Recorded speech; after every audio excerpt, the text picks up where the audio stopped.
Gak gue Ya, oi. una loto gak gue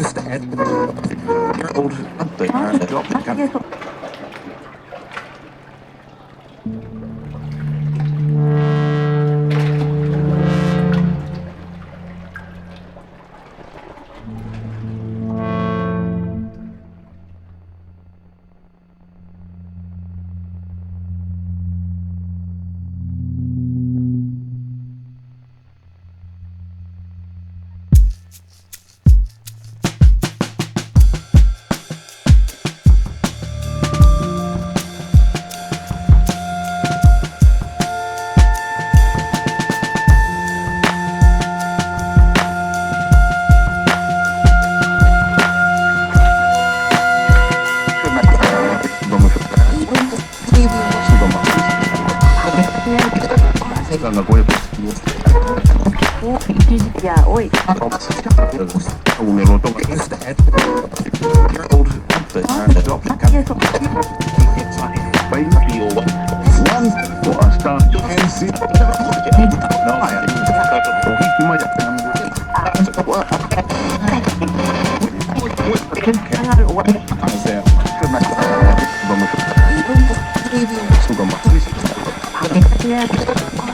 gue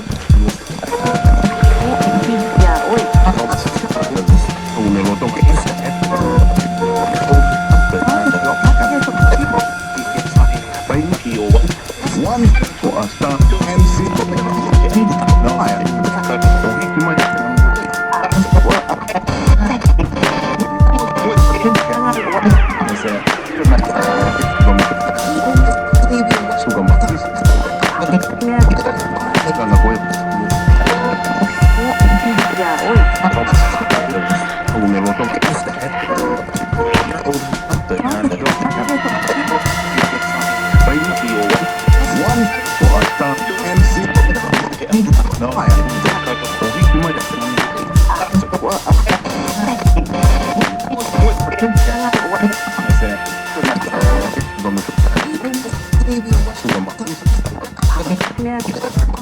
gue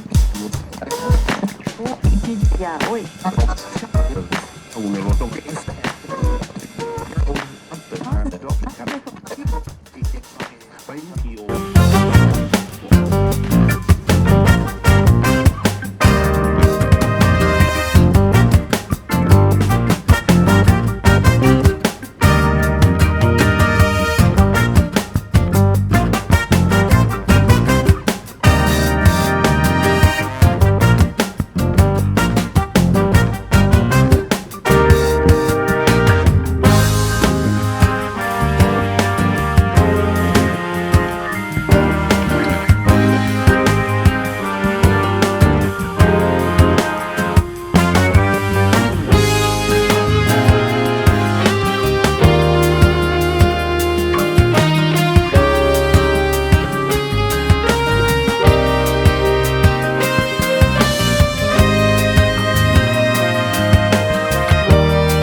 మందిగా గెలిచిన తర్వాత కొత్త ప్రభుత్వం ఏర్పడేటప్పుడు మీ ఎమ్మటి ఉండగలుగుతారా?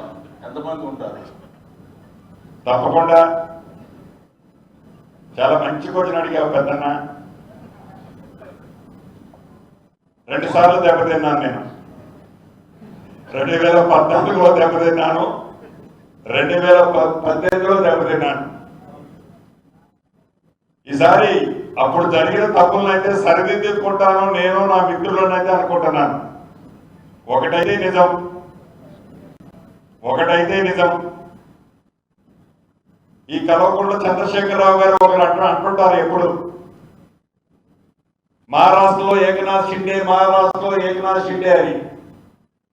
మరి కల్వకుంట్ల చంద్రశేఖరరావు గారి 2014లో కానీ 2018లో కానీ నాతో సహా మమ్మల్ని రాజీనామా చేసి మీ పార్టీలో తీసుకోలేదు చంద్రశేఖరరావు గారు. నాతో ఉన్న వాళ్ళని తీసుకుపోయారు, నన్ను తీసుకుపోయారు. మొన్న 18 మంది కాంగ్రెస్ వాళ్ళు గెలిస్తే 12 మంది తీసుకుపోయారు. రాత్రి జూపల్లి గారు చెప్పిన అంశం కూడా అదే. అందులో ఈ జిల్లాకు సంబంధించిన 5 వ్యక్తులు వెళ్ళారు. ప్రజల్లో డెఫినెట్ గా అది ఉందన్న.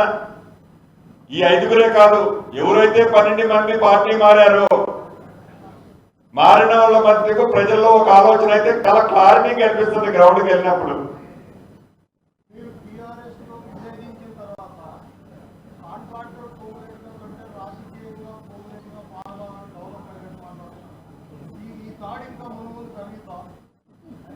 ఎందుకంటే ఈ కాంట్రాక్ట్ అనేది కూడా మీకు గుర్తు చేయాలి.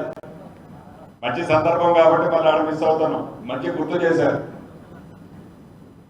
నేను కాంట్రాక్టర్ గా టీఆర్ఎస్ పార్టీలోకి వచ్చిన తర్వాత కాంట్రాక్టర్ కాలేదు. నేను రాజకీయాల్లోకి రావడానికి ముందు 20 సంవత్సరాల నుంచి చిన్న వర్కులు చేసి కాంట్రాక్టర్ గా ఎదిగాను. నన్ను స్పెషల్ క్లాస్ కాంట్రాక్టర్ గా గౌరవ చంద్రశేఖరరావు గారు నన్నేమి కాంట్రాక్టర్ చేయలేదు. కొంతమంది అంత అన్నారు. మళ్ళీ నేను ప్రశ్నించిన తర్వాత టక్కున వాళ్ళ మూతికి సీలేసుకున్నారు. టిఆర్ఎస్ పార్టీలోకి వచ్చిన తర్వాత మీకు వేలాది కోట్లు వర్కులు ఇచ్చామని చెప్పారు. నేను అశ్వరాపేట వేదిక మీద నుంచి వారిని, ముఖ్యమంత్రి గారిని ప్రశ్నించాను. అయ్యా, అక్రమంగా అన్యాయంగా డొంకదారిలో నాకు వేలాది కోట్లు ఇచ్చిన అన్నా అంటే ఇచ్చి ఉంటే నేను మీకు ఎంత ఇచ్చి ఉంటాను అది మీరు చెప్తారా, నన్ను చెప్పమంటారా అని అడిగారు. తర్వాత దాని కంటిన్యూషన్ అడిగారు. అయ్యా ముఖ్యమంత్రి గారు, మీ నాయకులు ఇక్కడ ఏదో చెప్తున్నారు, నాకు మీరు ఇచ్చింది 2900 కోట్ల వర్కులని మీ వాళ్ళు చెప్తున్నారు. ఈ రాష్ట్రంలో 1,80,000 కోట్ల టెండర్లు మీరు ప్రభుత్వంలోకి వచ్చిన తర్వాత టెండర్లు పిలిచారు. ఈ 1,80,000 కోట్లలో శ్రీనివాసరెడ్డికి ఇచ్చిన దాంట్లో మీరు ఎంత లాభం వచ్చుంటే 1,80,000 కోట్లకి ఎన్ని వేల కోట్లు మీకు వచ్చాయని అడిగారు. సమాధానం లేదు. నేను టెండర్ల మీద జూపల్లి గారు కొత్తగూడెంలో చాలా స్పష్టంగా మాట్లాడారు. ఇంకొక పెద్ద మనిషి అంటున్నాడు, సీతారామ ప్రాజెక్టులో ఏదైతే 1వ తారీఖు తర్వాత నేను ప్రభుత్వం చేస్తున్న తప్పులను నిలదీసినప్పుడు ప్రజల పక్షాన పోరాటం చేస్తున్న సందర్భంలో సీతారామ ప్రాజెక్టులో 14వ ప్యాకేజీని మీరు టెండర్ కాల్ఫర్ చేశారు. ఆ టెండర్కి మా కుటుంబానికి సంబంధించిన సంస్థ టెండర్ బిడ్ చేసింది. ఎప్పుడో ఎక్సెస్గా కోట్ చేసుకునే మీరు మా సంస్థ లెస్ కోట్ చేసింది. మీరు ప్రైస్ బిడ్ ఓపెన్ చేశారు. మీ పై అధికారులు కొంతమంది ముఖ్య నాయకులు, జిల్లాలో ఉండే ముఖ్య పొజిషన్లో ఉండే నాయకులు అతనికి ఆ వర్క్ ఎలా ఇస్తారని ఒత్తిడి చేస్తే మీరు ఆ టెండర్ క్యాన్సిల్ చేయడానికి మీరు ప్రయత్నం చేస్తున్నారు.